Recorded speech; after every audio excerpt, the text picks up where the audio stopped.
আন্তর্জাতিক অপরাধ ট্রাইব্যুনালে শেখ হাসিনার মৃত্যুদণ্ডের রায় ঘোষণার দিন কলকাতায় গোপন বৈঠক করেছেন কার্যক্রম নিষিদ্ধ আওয়ামী লীগের কেন্দ্রীয় নেতারা।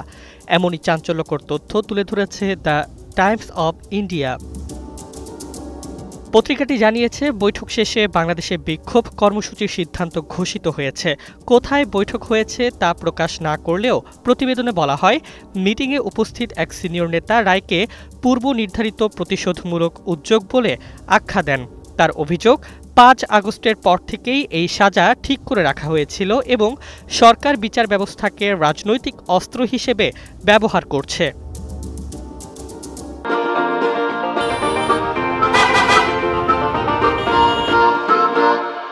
সোমবার রায় ঘোষণার মুহূর্তে আওয়ামী লীগের সাধারণ সম্পাদক ওবায়দুল কাদের নানা মাধ্যমে আপডেট অনুসরণ করে সন্ধ্যায় বিবৃতি দেন। তিনি রায়কে ক্যাঙ্গারু কোর্টের প্রহসন উল্লেখ করে দাবি করেন, এটি শেখ হাসিনাকে নির্বাচন থেকে দূরে রাখতে সাজানো মামলা। দলটির কেন্দ্রীয় নেতারাও রায়টিকে রাজনৈতিক প্রতিশোধ হিসেবে দেখছেন।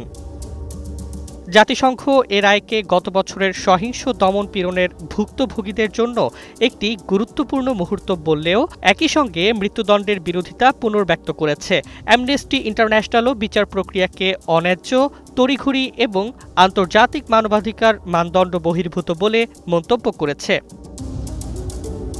এদিকে ভারতের দ্য টেলিগ্রাফ সম্পাদকীয় মতামতে বলেছে, এ রায় ঢাকা দিল্লি সম্পর্কেও নতুন উত্তেজনার ঝুঁকি তৈরি করেছে, বিশেষত শেখ হাসিনার প্রত্যর্পণ ইস্যুকে কেন্দ্র করে। আর এনডিটিভির কাছে সাবেক মন্ত্রী মহিবুল হাসান চৌধুরী দাবি করেন, রায় আগে থেকেই লিখে রাখা ছিল, প্রতিরক্ষা দলের আইনজীবীদের আদালতে ঢুকতেই দেওয়া হয়নি।